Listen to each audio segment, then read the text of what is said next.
નમસ્કાર દોસ્તો, સ્વાગત છે આપ સૌનું આપણી ચેનલ ગુજરાત રોજ બરોજ ઉપર અને દેશ દુનિયાના અને ગુજરાતને લગતા તમામ મોટા સમાચાર ખેડૂત મિત્રો જોવા માટે આપણી ચેનલને સબસ્ક્રાઇબ કરવાનું ના ભૂલશો। ત્યારે આપણી ચેનલ પર 7 મોટા સમાચારની જ્યારે વાત કરવામાં આવે ત્યારે સૌથી પહેલાં મિત્રો વાત કરીશું આપણે જે મોટા સમાચાર આવી રહ્યા છે તે મોટા સમાચારની। તો હોળીના પહેલાં ખેડૂતો માટે 3 મોટી ભેટ। જી હા મિત્રો, હાલમાં ચૂંટણી અને હોળીના તહેવાર માટે જ્યારે ગણતરીના દિવસો બાકી રહ્યા છે, પણ તે પહેલાં પેટ્રોલ અને ડીઝલના ભાવમાં 1 થી 2 નહીં પરંતુ ₹11નો ઘટાડો થશે તેવા સમાચાર અને સંકેતો મળી રહ્યા છે। જી હા મિત્રો, આ સિવાય પ્રધાનમંત્રી ગરીબ કલ્યાણ અન્ન યોજના હેઠળ મફત અનાજ તેમજ ગુજરાત સરકારનું વરાથી સાથે સાળે હોળી નિમિત્તે વધારાની ખાંડ અને તેલના પાઉચનું પણ વિતરણ શરૂ કરવામાં આવશે। જી હા મિત્રો, સાથે મિલેટ વર્ષની ઉજવણીના ભાગરૂપે બાજરો, જુવાર, મકાઈ, રાગી જેવા ધાન્ય પાકોનું પણ વિતરણ કરવામાં આવશે, જે ખૂબ જ મોટા સમાચાર આવી રહ્યા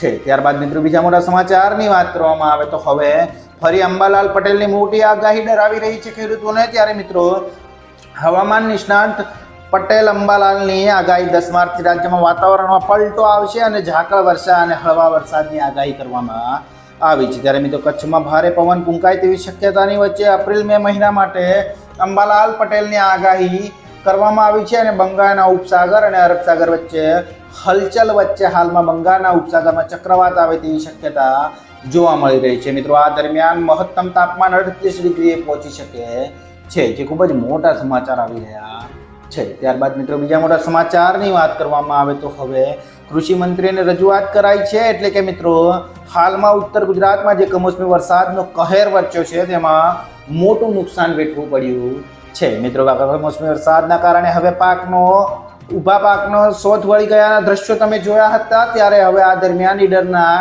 MLA અને વિધાનસભાના પૂર્વ અધ્યક્ષ રમણલાલ વોરાએ રાજ્યના કૃષિ મંત્રી રાઘવજી પટેલને પત્ર લખ્યો છે અને પત્ર લખીને રજૂઆત કરી છે કે કરા સાથે વરસાદના કારણે ઉત્તર ગુજરાતના ખેડૂતોને જે નુકસાન વેઠવું પડ્યું છે તે નુકસાનની ભરપાઈ કરવામાં આવે, એટલે કે મિત્રો સહાય કરવામાં આવે તેવી હાલમાં માંગ કરવામાં આવી છે, જે ખૂબ જ મોટા સમાચાર આવી રહ્યા છે। ત્યારબાદ મિત્રો બીજા મોટા સમાચારની વાત કરવામાં આવે તો હવે છેવાડાના ખેડૂતોને સિંચાઈનું પાણી મળી રહ્યું છે તેવું પાણી પુરવઠા કુંવરજી બાવળિયાએ વિધાનસભાના ગૃહમાં પાણી પુરવઠા વિભાગની માંગણીઓને રજૂ કરતા જણાવ્યું હતું। મિત્રો મુખ્યમંત્રી ભૂપેન્દ્રભાઈ પટેલના નેતૃત્વમાં ગુજરાતના શહેરી તથા ગ્રામીણ વિસ્તારના છેવાડાના નાગરિકો માટે પીવાનું શુદ્ધ પાણી તેમજ સિંચાઈના પાણી પહોંચે તે હેતુથી રાજ્ય સરકાર દ્વારા વર્ષ 2024-25ના અંદાજપત્ર પાણી પુરવઠા પ્રયાગ હેઠળ 6240 કરોડ માતબર રકમની જોગવાઈ કરવામાં આવી છે, જે ખૂબ જ મોટા સમાચાર આવી રહ્યા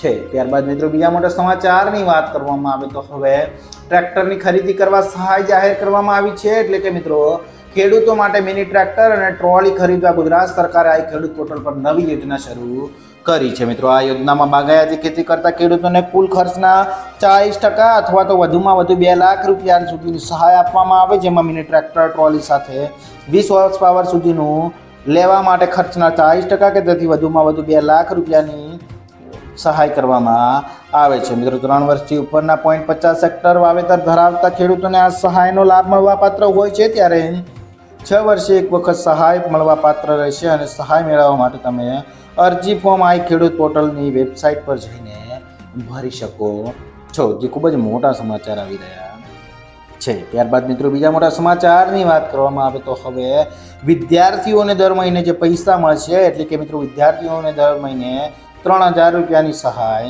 મળશે। જી હા મિત્રો, તો તમે કઈ રીતે આ સહાય મેળવશો તેની વાત કરવામાં આવે તો જો તમે પણ 12 પાસ હોય અને સરકાર તો તમને આપશે ₹3000ની સહાય। મિત્રો આ યોજનાનો લાભ લેવા માટે વિડીયોને અંત સુધી જોજો, કેમ કે વિડીયો તમારા માટે ખૂબ જ મહત્વનું થઈ શકે છે। જી હા મિત્રો, દર મહિને 3000 રૂપિયાની સહાય આપવામાં આવતા વિદ્યાર્થીઓને વાત કરવામાં આવે તો મિત્રો રોજગાર સંગમ સહાય યોજના અંતર્ગત દરેક વિદ્યાર્થીને પુરુષ અને સ્ત્રી બંનેને દર મહિને 3000 રૂપિયાની સહાય આપવામાં આવે છે। જ્યારે આ સહાય યોજનાનો લાભ લેવા માટે તમારી વાર્ષિક આવક ₹4 લાખથી ઓછી હોવી જોઈએ અને તમારા ઘરમાં કોઈને સરકારી નોકરી ન હોવી જોઈએ। મિત્રો તમે 12 પાસ હોવ છો ત્યારે આ યોજનાનો લાભ લેવા માટે તમારે એક ઓનલાઈન ફોર્મ ભરવાનું રહે છે। આ ફોર્મ ભર્યા બાદ તમને આ સહાય મળશે, જે ખૂબ જ મોટા સમાચાર આવી રહ્યા છે. ત્યારબાદ મિત્રો બીજા મોટા સમાચારની વાત કરવામાં આવે તો હવે ફ્રી સિલાઈ મશીન યોજનાની વાત કરીએ તો મિત્રો ફ્રી સિલાઈ મશીન યોજના અંતર્ગત કન્યાઓને મફતમાં સિલાઈ મશીન આપવામાં આવે છે, જેના માટે તમારે એક ઓનલાઈન ફોર્મ ભરી જેમાં જરૂરી ડોક્યુમેન્ટ જેવા કે આધાર કાર્ડ, પાન કાર્ડ, ચૂંટણી કાર્ડ, પાસબુક, જન્મ તારીખનો દાખલો અને રેશન કાર્ડ આ બધા જ ડોક્યુમેન્ટ સ્કેન કરીને અપલોડ કરવાના રહેશે અને અરજી જ્યારે તમારી એપ્રુવ કરવામાં આવશે તેનો સમયગાળો જે છે એ સમયગાળો 10 થી 25 દિવસનો છે. જેના નામથી તમે અરજી કરો છો તેમને સિલાઈ મશીન આપવામાં આવશે. મિત્રો આ યોજનાના ફોર્મ માટે હાલમાં ઓનલાઈન ફોર્મ મંગાવવામાં આવે છે, જે ખૂબ જ મોટા સમાચાર આવી રહ્યા છે. તો મિત્રો આ હતા ગુજરાત રોજબરોજના 7 મોટા સમાચાર. બીજા સમાચાર જોવા માટે ચેનલ સબસ્ક્રાઇબ, વિડીયોને લાઇક કરવાનું ના ભૂલશો.